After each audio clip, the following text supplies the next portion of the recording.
It's time again for Northwestern Outdoors Radio, the show covering fishing, hunting, and all sorts of outdoor recreation and destinations right here in the region you live and play in. Northwestern Outdoors is brought to you every week by Max Lure Company, makers of the world-famous wedding ring spinner, by Loophole, America's Optics Authority, and by Sportsman's Warehouse, America's premier outfitter. Northwestern Outdoors is also sponsored by Wallowa County in Northeast Oregon, where you'll find both nature and fun. By Chad's Coastwide Sports Fishing, offering you the affordable Canadian fishing trip of a lifetime. And by Camp Chef, the way to cook outdoors. So grab your fishing rod or hunting gear, load up the boat or lace up your boots, and let's head outdoors with your host, John Cruz. It's Labor Day weekend, and I gotta ask, what are you doing? Are you tuning in while you're camping at a state park or maybe National Forest Service campground? Or maybe you're at the coast. Maybe you are at a lake. Maybe you are, I don't know, at a river somewhere. After all, Labor Day weekend is the unofficial end of summer. It doesn't end for another few weeks, but a lot of folks kind of hanging up after Labor Day weekend, and it's the last hurrah, especially for families with kids that are heading back to school. As for me, I'm not camping. I've been out dove hunting. As a matter of fact, my daughter just got her hunter's ed certificate. This is her first year with a shotgun in the field. It's been a ton of fun. I know one popular place to go this Labor Day weekend is to the Oregon coast, which is why we went 2 weeks ago, so we could avoid the crowds. Our destination, Tillamook. Home to Tillamook ice cream, home to Tillamook cheese, and also a place where you'll find great fishing, great crabbing, camping, hiking, wildlife watching, and more. We were at Cape Lookout State Park, and we took the opportunity to talk to Park Manager Kirk Barham and Park Ranger Jason Elkins about camping there, about playing on the beach, about the great hiking opportunities available at Cape Lookout. We also talked to these two about Cape Mears Lighthouse and Munson Creek Falls, and we're going to share all of that with you during the show. We also dropped by Tillamook Sporting Goods, a big sporting goods store, maybe the biggest on the Oregon coast, and we checked in with them about salmon fishing in the bay this month and in the area rivers this fall, along with the great crabbing going on right now. We'll tell you where to go around here, whether you are a land-based or boat-based crabber, and throw in some bonus clamming information too. Author and search and rescue dog handler Robert Calkins is back with us this week. If you find yourself in need of rescue in the backcountry, you'll be interested in exactly how a search and rescue operation works. Robert has got the details on that for you. In our outdoors news segment, we'll tell you about lighted arrow knocks, which are legal in one Northwest state, but not in another, and that's causing some confusion. We'll also give you the results of the NSIA Buoy 10 Salmon Challenge that took place at the mouth of the Columbia on August 19th, and give you an update about how much money anglers are making so far who participate in the northern pike minnow sport fishery and where the hot spots are on the Columbia and Snake Rivers, just in case you want to join in on the fun. We've also got a new Dodger to tell you about on this week's Max Minute with Lance Mers, some fun upcoming events taking place this month on the northern Oregon coast, and of course, our trivia question of the week, where you get the chance to win the $25 gift card we give away every week from Sportsman's Warehouse. But before we go any further, summer is not over yet, and that means there's still some fantastic largemouth bass fishing to be found here in the Northwest. Matt Rice asks a local expert about how he catches summertime bass this week on Sportsman Spotlight. Sportsman Spotlight is sponsored by Chad's Coastwide Sports Fishing out of Port Hardy, BC, where the salmon fishing was nothing short of wonderful this year. Find out more at coastwidesportsfishing.com. This is Sportsman Spotlight with Matt and Tom. We're still in the thick of things as far as the summer heat wave goes, but it's not too late to get out there and hook into some bass. Lane Andreessen out of Washington State shares a few tips on bass fishing. What's your favorite way to fish for bass, Lane? It depends. A lot of times I'll fish topwater. You can use a number of different baits. One of my favorites is, your frog or Gary Yamotos. They're like a fake worm, and they're actually salted, and there's different colors. And You do a lot of fishing off the bank? no, we got a boat and a trolling motor. We'll go out and troll around the pond. We have about a 2-acre pond, and we like to focus on going all the way around and hitting the different holes. If you can, It depends on the time of year, but top water seems to work really well in the middle of summer. You'll see the bass be really active and wanting to feed off of mosquitoes and different stuff like that. So we found that, your best top water bait could be like a frog or anything that you can make a lot of action on top of the water. What's the best time of day to go? I found that early mornings or evenings was the best. Sometimes during the heat of the day, it was really difficult to get the activity out of the fish. It seemed like if you were out there early, they were wanting to feed, and in the evenings is when we had the best luck. Thanks for listening to Sportsman Spotlight with Matt Rice.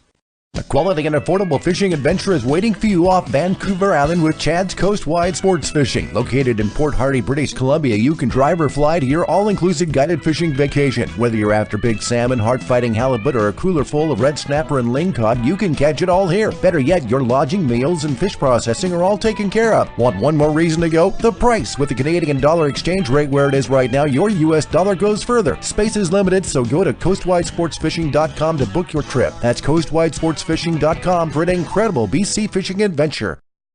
Good hunters know before you take that shot, you've got to see the whole picture. Now, the best way to do that is with a spotting scope, binoculars, or a rifle scope, but it's got to be from Leupold. Now, Leupold is a Northwest company with a reputation that stretches across the world for making superior optics. Look for Leupold Optics at your local Cabela store, Dick's Sporting Goods, or online at leupold.com. Leupold, America's optical authority.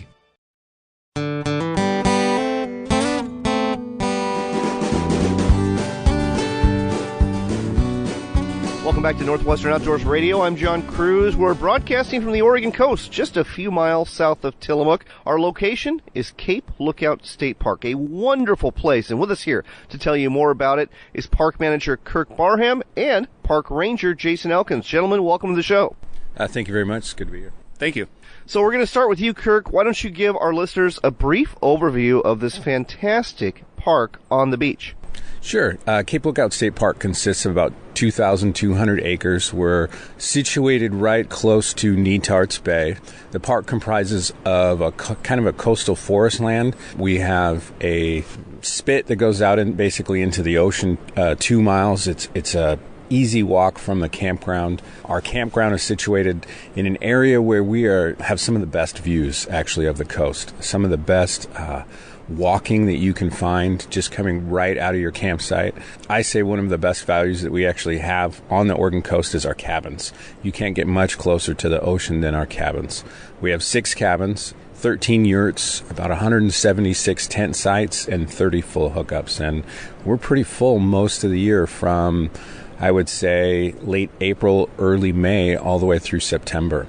Well, there's a good reason for that. And like you said, I think the beach is the big reason. Folks, Kirk is absolutely correct. Huge campground with all these different options to choose from in terms of how to stay and how to camp. But literally just steps away from this beautiful beach. Last night, I was watching the sunset with about 50 of my new closest friends. And it was just spectacular out there. And like you said, that you got that 2.5 mile walk to the end of the spit and then back. And so that's a great little walk that you can take during the day. But there's another walk you can take too. In fact, there's 3 different walks because you've got 3 trails about 2.5 miles south of the campground. Jason, tell us about those trails.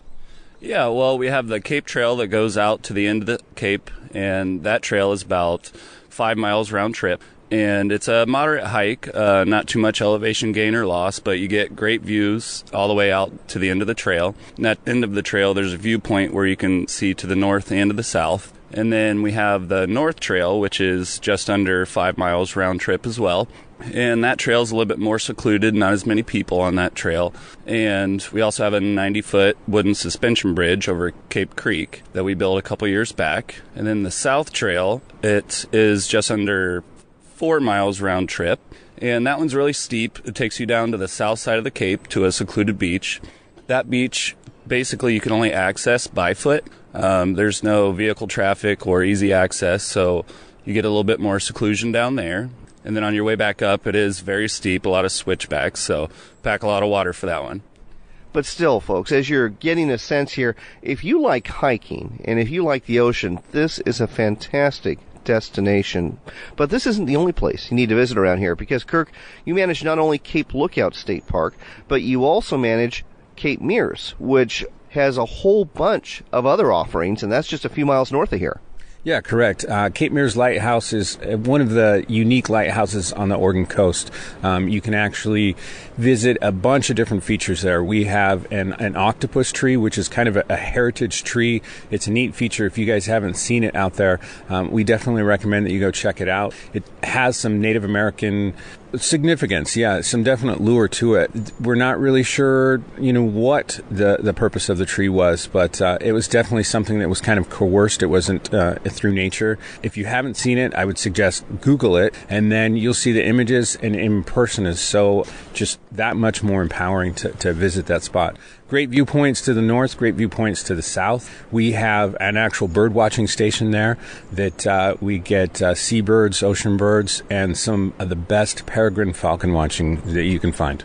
And that's because you have, Three Arches National Wildlife Refuge just right off Cape Meares, don't you? Yeah, correct. And we actually, during the summertime, we have hosts that work with us and work with the Fish and Wildlife Service, and they are very knowledgeable, and they provide bird watching there throughout the day, can tell you what kind of birds you're looking at, and can actually provide you with the equipment to see the birds and get a closer picture, basically, of them. You're listening to Northwestern Outdoors Radio. I'm John Cruz. We're talking to Kirk Barham. He's the park manager for both Cape Meares Lighthouse and Cape Lookout State Park. We're also talking to Jason Elkins, who's a park ranger at Cape Lookout State Park. Jason, something else we ought to talk about here, some of the things you can do. And one of them, whether it's at Cape Lookout or whether it's at Cape Meares, is some of the wildlife watching. We talked about the bird watching, but I've got to imagine when it comes to the gray whales, when it comes to sea lions and seals, both got to be great places to find those. For sure, and actually the Cape Trail here at Cape Lookout is one of the best spots to go for whale watching because the Cape goes out 2.5 miles into the ocean, so you get a good overview of the ocean, great whale watching up there as well as Cape Meares. So another place I'd like to talk about, which is about a 15-minute drive from here, and it's another one of the places that you two manage here, is Munson Creek Falls State Park. And this is much different. It's inland, and it's a really tall waterfall that has not a whole lot of water because it's a creek and not a river. Tell our listeners more about this experience. Well, Munson Creek is a great waterfall. It's actually Oregon's tallest waterfall in the Coast Range. And in the wintertime, the flows do increase, so it's much more impressive during the wintertime, a great time to visit. And also, it gives you an opportunity to see salmon running up the stream and spawning right in the park, actually. Well, that is really cool. But I got to tell you, I was a little under-impressed, and here's why.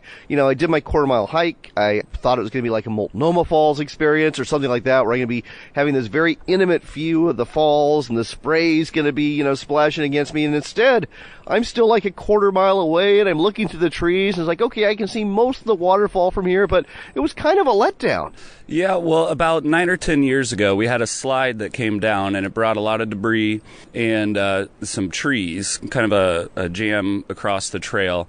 And we actually had the Department of Safety and Risk Department come and look at it, and they determined that it was unsafe to reopen the trail through that area because it was so active. But it has stabilized itself, and we're looking at possibly extending the trail a little further to the base of the waterfall in the future. Well, as a hiker, I'm looking forward to that, I have to tell you.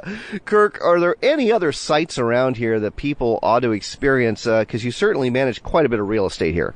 Yeah, actually one of the most popular spots to visit, if you're just coming out to the coast for the day, maybe you're coming from one of the metropolitan areas and you've got a few hours in a place that you want to visit, a place that is often kind of sunny when other areas aren't is Cape Kiwanda. Cape Kiwanda is right at Pacific City. It's an area where you can drive on the beach and park, kind of enjoy Haystack Rock, and we're not talking the Haystack Rock in Cannon Beach. Theirs is actually a little bit smaller than ours. Although, wow. Yeah, so Haystack Rock here is close to 770 feet. The one in Cannon Beach may get more visitation, and it's just a little bit more well-known.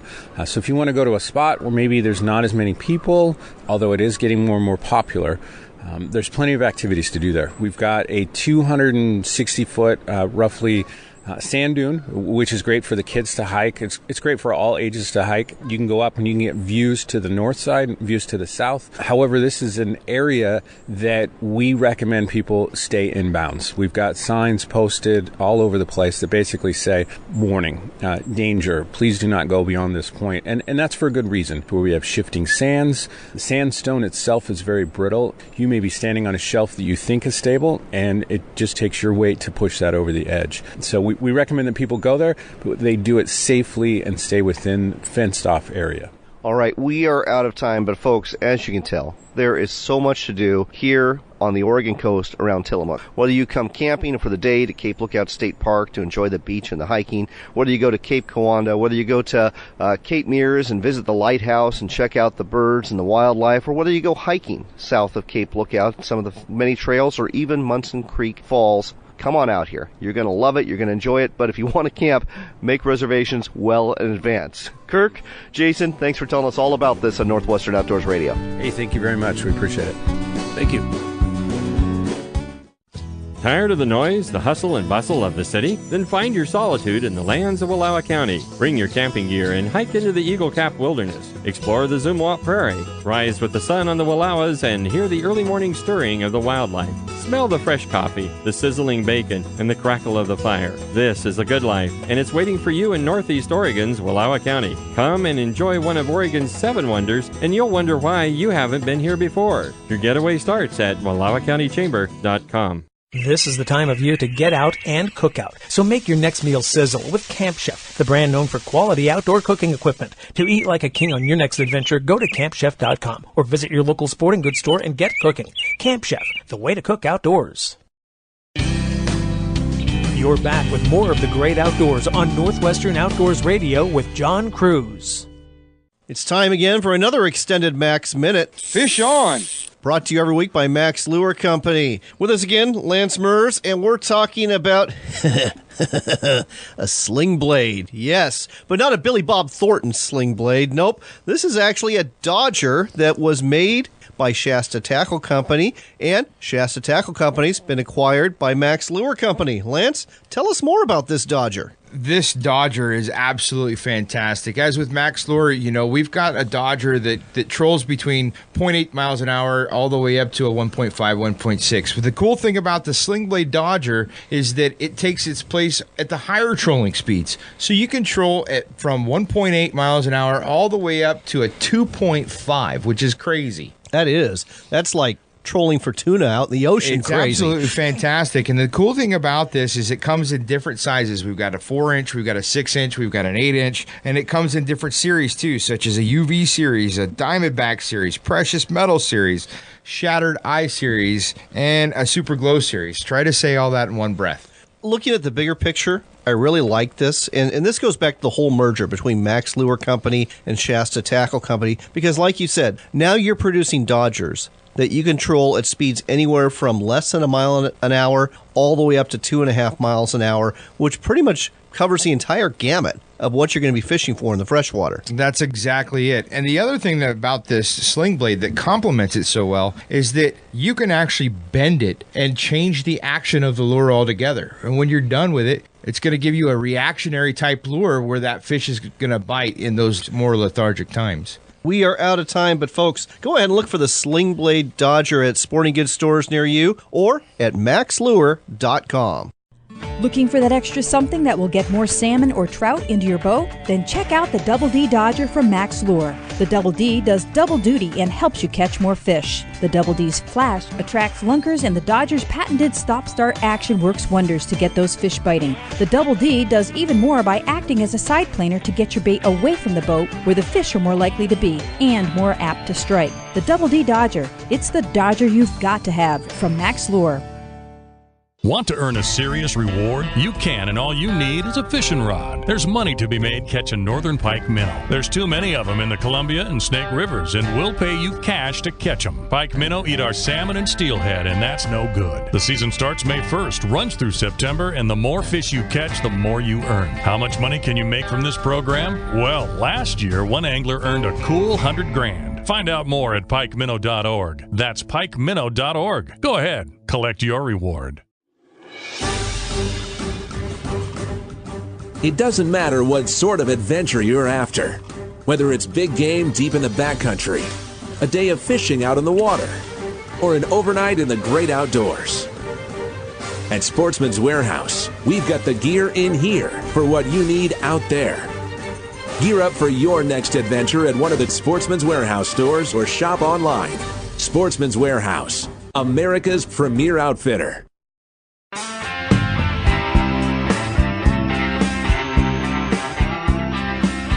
Back to Northwestern Outdoors Radio. I'm John Cruz. We're broadcasting from Tillamook, Oregon, specifically the Tillamook Sporting Goods Store, arguably the biggest sporting goods store you're going to find on the Oregon coast. And we're talking to Brian Derby. He works here at Tillamook Sporting Goods. He also is the co-owner of B&E Guide Service. And it being the end of August, it's time to talk Chinook salmon. Brian, welcome to the show. Hi, how you doing?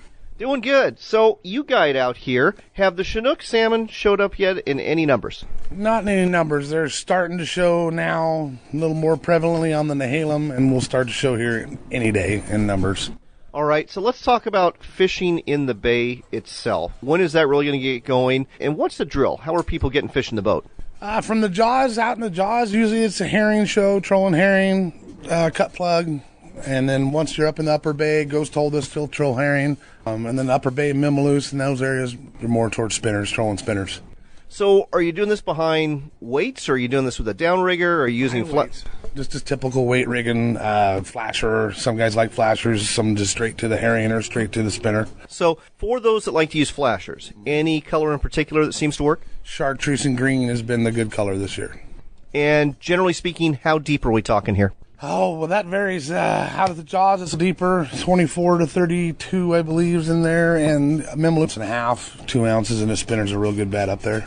And again, come early September, this fishery is going to really get going. How long will it last in the bays? There are guys that'll fish fall Chinook clear until Christmas. Wow. So as these fish leave the bay, they start coming up into the rivers. Now, are we talking October, November timeframe here? Yeah, we're talking the first good rains, and that could be September sometime, October. Just when we get enough rain to really raise the river levels up is when these fish will start to shoot up. The rivers here, they're not huge rivers. We're not talking about the Willamette. We're not talking about the Columbia. This is kind of a drift boat show, and I'm guessing... Yeah, exactly. Lower, you can use a sled in some of those areas, but mostly it's going to be a drift boat show up in the river. What about bank anglers? Do they get a shot too? Oh, absolutely. Lots of room. Lots of places. Trask, Kilchis, Miami, Nestucca, Wilson. There's tons of fishing. So when it comes to fishing the rivers, what's the drill for that? Kind of what you want to fish. Spinners work good. Plugs, diver and bait, bobber and eggs, bobber and sand shrimp. All your typical techniques, whatever you like to fish should work. So when we're talking about the bobber and shrimp, are you basically talking about a slip bobber and just having it drift down almost like you would a steelhead jig? No, it's a slip bobber in most cases, Slip bobber, ounce and a half weight. Eggs, sand shrimp, eggs, tuna belly. Mix it up because the bite changes from day to day. Some days they just want eggs. Some days they want a combination. Let's talk about plunking. Is that an effective technique here or not? In high water, the guys will plunk mainly. That's these rivers generally fill and drain pretty rapidly, so plunking's not a real popular, like it is on the Columbia or anything like that. But in high water periods, plunking very effective. So it sounds like fishing bait under the bobber is probably the go-to way to do this. If there's any other tips you'd give folks for getting salmon on the rivers, what would you tell them? A good selection of bait. Change your baits up frequently, change your depths, and keep moving, find fish. Last but not least, let's talk about Tillamook Sporting Goods. Let's talk about your guide service. Tillamook Sporting Goods, what are the hours here? What are the days you're open? We are open 7 days a week, 365 days a year, 7 to 7, except for on Sundays we close at 6. And your guide service, I presume you will be guiding for Chinook this fall. I will, starting around our first rains. I don't do anything in the bay. It's all river show, so as soon as we get our rains, I'll be taking trips. What kind of boat are you using? I got a 19-foot North River drift boat and a 17-foot Willie. 2 of them. Very nice. Okay. And your rates? $200 a person per day. Everything supplied with the exception of lunch and your license. Of course. And what's the limit for Chinook salmon on the rivers and in the bay? Per day. 10 per year wild fish, as many hatchery fish as you can put on your hatchery tag. There is no limit on those. 10 wild Chinook from the Nicanicum River to the Nestucca River, 10 per year. And I suppose we better give out some information how to get a hold of you. I understand that B&E Guide Service is on Facebook? It is, B&E Guide Service. You can contact Eric or I. And there's a phone number too, folks. It's 971-388-5860. That's 971-388-5860. Or shoot them an email at derbybrosfishing@gmail.com. That's derbybrosfishing@gmail.com. Or if that doesn't work, just come into Tillamook Sporting Goods and look up Brian there. Brian, thanks for telling us about this on Northwestern Outdoors Radio. You bet. Good to see you guys. Next, we're going to shift gears at Tillamook Sporting Goods from salmon fishing to crabbing. We're talking to Jeff Jordan here. Jeff, there's a lot of good crabbing around here. Got to enjoy some yesterday, and man, you've got some big dungees. Yes, we do. Let's talk about crabbing for people with boats, crabbing for people without boats. Let's go ahead and start with those that have boats. Where would you send folks who say, I want to go catch some crab? I would send them to either Netarts Bay, Tillamook Bay, or Nehalem. All right. In terms of why these places are so good, go ahead and tell me that. Well, Netarts Bay is strictly a saltwater bay. There's very, very little fresh water comes into it. Tillamook has very deep channels, and same with Nehalem, the nice deep channels. For those of you listening to Washington State, another reason to come down here to Tillamook is the limits are very generous compared to what you're used to in Washington State. For example, the Dungeness only have to be 5 3/4 inches wide, which is significantly smaller than what you're going to find in Washington, where it's 6 or 6 1/4. But you're going to find a lot of these Dungeness crab go, close to 7 inches. And the limit is about double from Washington, too. You can get 12 a day as long as they are all male, correct? Correct. So let's talk about something else here. Rock crab. Do you find these in these same areas, or are we pretty much talking all of Dungeness show here? No, you do have the red rock crab. You'll get more red rocks out of the Netarts Bay, not as near as many out of the Nehalem or Tillamook Bay, but you do get red rocks also.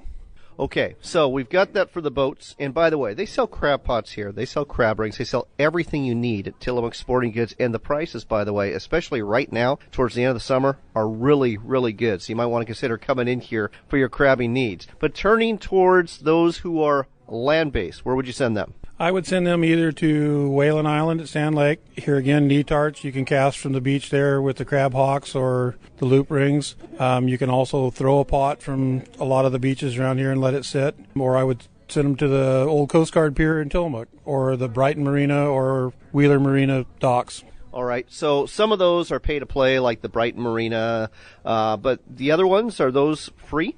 The Coast Guard dock at Tillamook is free, and Whalen Island is also free. Now, let's go ahead and ask for some local flavor here when it comes to baits. Are you a chicken man, are you a tuna man, or are you just a discarded carcass man? A lot of it depends on what you're doing in the pots and stuff. We like using the mink carcasses and chicken because it keeps the seals away from them. Fish parts are always a good bet anywhere you go. Casting from the bank and the crab hawks and stuff, a lot of times chicken legs and stuff stay in better. But yeah, salmon parts, old flounder carcasses, mink, chicken, yeah, it works good. One of your best baits for crab is cockles if you can get them. Well, that's good to know. That is something I did not know. And speaking of which, I'm guessing down at Netarts Bay, I saw a lot of people clamming down there. Were they after gapers and cockles? Yes, they are. Gapers, cockles, the blues, the steamers. Steamers. Now you have my interest. Now, folks, we're shifting from crabbing to clamming. Where else are you going to send people for steamers? Because I love steamers. I know a lot of our listeners do.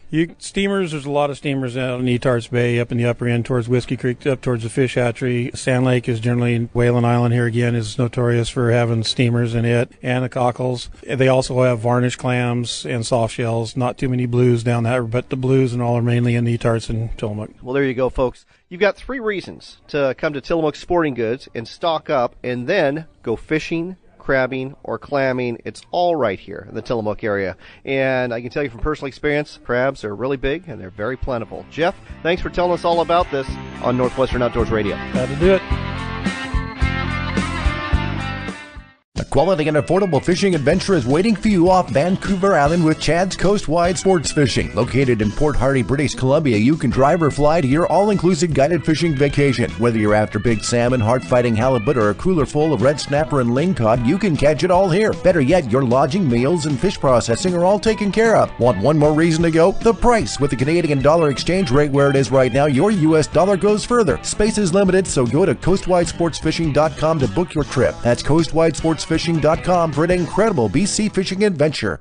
Want to earn a serious reward? You can, and all you need is a fishing rod. There's money to be made catching northern pike minnow. There's too many of them in the Columbia and Snake Rivers, and we'll pay you cash to catch them. Pike minnow eat our salmon and steelhead, and that's no good. The season starts May 1st, runs through September, and the more fish you catch, the more you earn. How much money can you make from this program? Well, last year, one angler earned a cool $100,000. Find out more at pikeminnow.org. That's pikeminnow.org. Go ahead, collect your reward. This is the time of year to get out and cook out. So make your next meal sizzle with Camp Chef, the brand known for quality outdoor cooking equipment. To eat like a king on your next adventure, go to campchef.com or visit your local sporting goods store and get cooking. Camp Chef, the way to cook outdoors.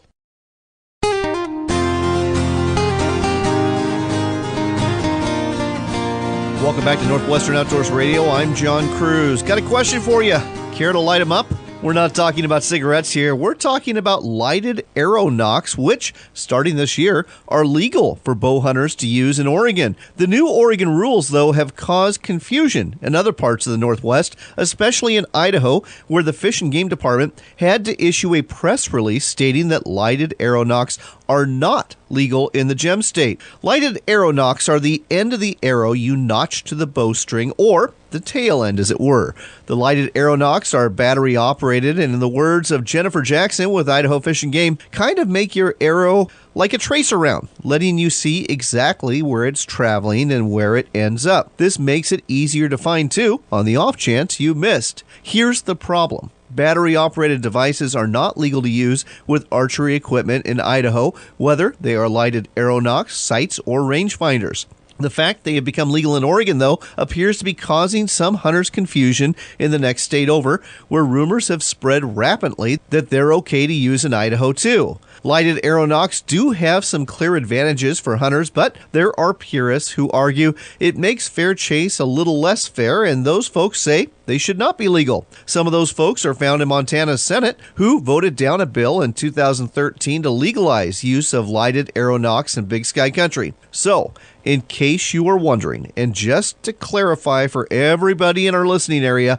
lighted arrow nocks are legal in Oregon and also in Washington and Wyoming, but they are not legal in Idaho nor Montana. And now you know everything you possibly could want to know about lighted arrow nocks. We've got the results of the August 19th Buoy 10 NSIA Salmon Challenge for you. According to Dan Cherry with the Northwest Sport Fishing Industry Association, more than 250 participants took to the Columbia in search of kings and silvers the morning of the 19th. After weigh-in was closed that afternoon, Team Trusty, captained by Glenn Trusty, came in first place with an average team weight of 13.67 pounds per angler. The team was awarded a prize package of G. Loomis trolling rods and Shimano Dakota reels. Second place went to Team Ray Marine, captained by Dave Lee. To round out the top three was Team Okuma, led by Stefan Gambill, who won a Tika rod and reel combo set. Todd Staver brought in the biggest fish of the tournament, with a Chinook weighing in at 18.2 pounds.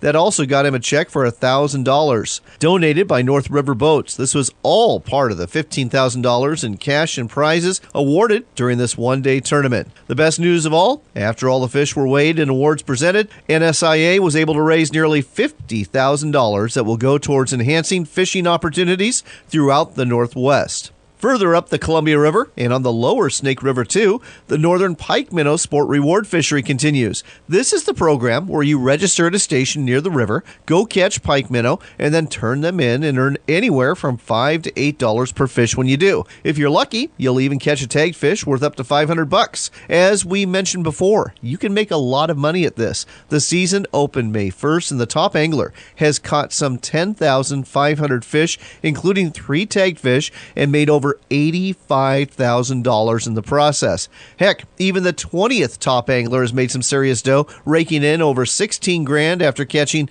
1,875 pike minnow. The hot spots over the last couple weeks have been at Willow Grove Park on the lower Columbia, where anglers averaged nearly 11 fish each. The Bingen Marina between Bonneville Dam and the Dalles, where a whopping 16.8 fish were caught on average, and Boyer Park on the Snake River, where anglers averaged 8 pike minnow apiece. The pike minnow sport reward fishery season runs through September 30th, which means there's still time for you to get paid to go fishing. Find out more at pikeminnow.org. We're back with Bob Calkins again on Northwestern Outdoors Radio. Last week, he gave us some tips on avoiding getting lost in the woods. This week, he's going to give us a behind-the-scenes look at what happens with a search and rescue mission. Bob should know he's a member of the search and rescue team for Kitsap County. Bob, welcome back to the show. Glad to be here again. Bob, let's go ahead and talk about what happens from your point of view as a member of a search and rescue team when the call comes out that there's a lost hiker. We're just going to go ahead and have a hypothetical scenario here that a hiker has gone out, they didn't return on time, somebody's made a phone call that they're overdue, and all you know is they're somewhere between point A and point B out in the woods. We are always called by the sheriff's office, and that's really important for folks to understand. We don't freelance. We don't go out and solicit business or make contact with families. Credible search and rescue teams are affiliated with the sheriff's office and only deploy at the request of law enforcement or other credible authority. So we'll get the call by whatever method is in use in the particular county. We will rendezvous at what we call base or base camp, or a command post is the more correct term now with the way we're managing emergency resources. And the sheriff and the incident commander will determine, based on the traits of the hiker, is it a mountain biker, is it a hiker, is it an elderly Alzheimer's patient? They have characteristics that give us some high probability areas to look in. Very interesting stuff, Bob. I never thought of it that way. I just assumed that it was a cookie cutter scenario for all of the above. So let's go ahead and dive into that a little bit. So let's take the Alzheimer's patient. How is that different from just a regular lost hiker? A regular lost hiker may go further and may go out at night. One of the things Alzheimer's patients do is they go to bed at their regular bedtime wherever they happen to be, and for all the tragedy of their memory loss, they know when it's their bedtime. So we found Alzheimer's patients in the bushes outside of a Dairy Queen that was actually open, and they could have gone inside, but they went to bed in the bushes. So we clearly look for different distances. A mountain biker is going to go much further. One interesting thing, though, that's changing is we are finding that as more and more baby boomers get Alzheimer's, they're in better physical shape. They're now traveling further than they used to, and those lines are blurring between the Alzheimer's patients and the hiker. Very interesting. So you're at the trailhead, you're at the command post, the briefing's taking place in terms of here's the plan, what happens next? A ground team will go out probably without a dog. We deploy different resources. Ground teams will go out, and what they do, they're in groups of 3 or 4, and they go out and they holler the person's name. Every 5, 7, 10 minutes, they'll stand in a circle, face outward, and try to get the person to holler back to them and then move toward that. That's called a hasty search. It results in a lot of finds, and it's what resolves searches very quickly. There may be areas that are brushier that are more appropriate to search with a dog's nose, and we'll use a type of dog that does not scent discriminate, go out, and we'll try and put that dog on the downwind end of whatever area we think the person might be in, and let the wind carry the human scent to the dog, and then the dog's head snaps, they make the turn, and go back to the subject, just kind of like a bird dog. You're a dog handler yourself. You've got a golden retriever that you work with. When it comes to scent discrimination, what do you mean by that?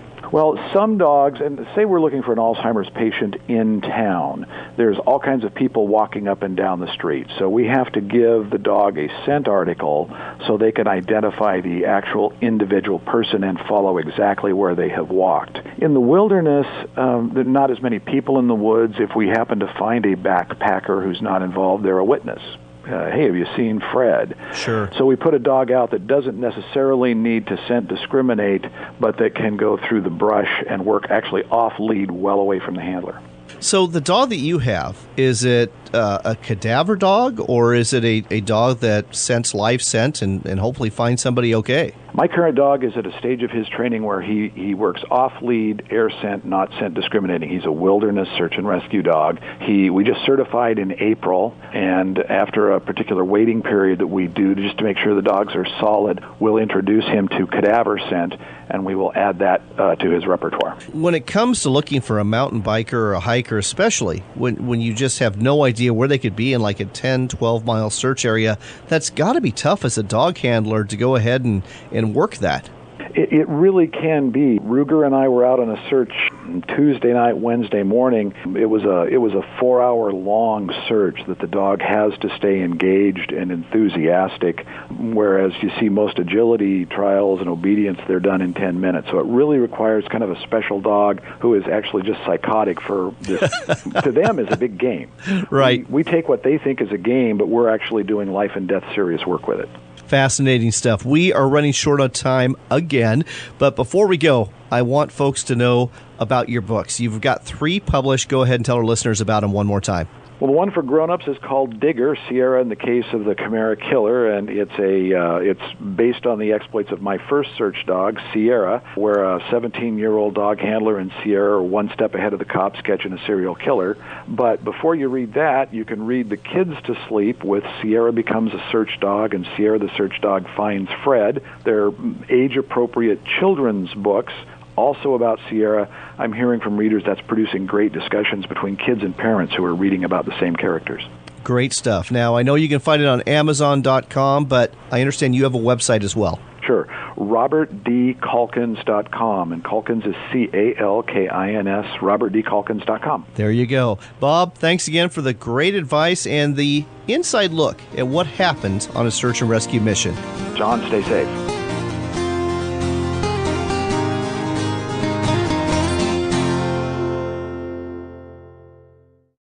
Leupold Gold Ring Optics are built to perform at the highest level, shot after shot, year after year. Our rifle scopes, binoculars, spotting scopes, rangefinders, and more always come through when you need them most. That's why our American-built products have a lifetime guarantee. Or as we like to say here at Leupold, they are guaranteed for a lifetime of performance, not a lifetime of replacement. Find out more about our top quality gear and our lifetime guarantee at Leupold.com. Leupold, America's optics authority. It doesn't matter what sort of adventure you're after. Whether it's big game deep in the backcountry, a day of fishing out on the water, or an overnight in the great outdoors. At Sportsman's Warehouse, we've got the gear in here for what you need out there. Gear up for your next adventure at one of the Sportsman's Warehouse stores or shop online. Sportsman's Warehouse, America's premier outfitter. We've got time for one more shot of Northwestern Outdoors Radio with John Cruz.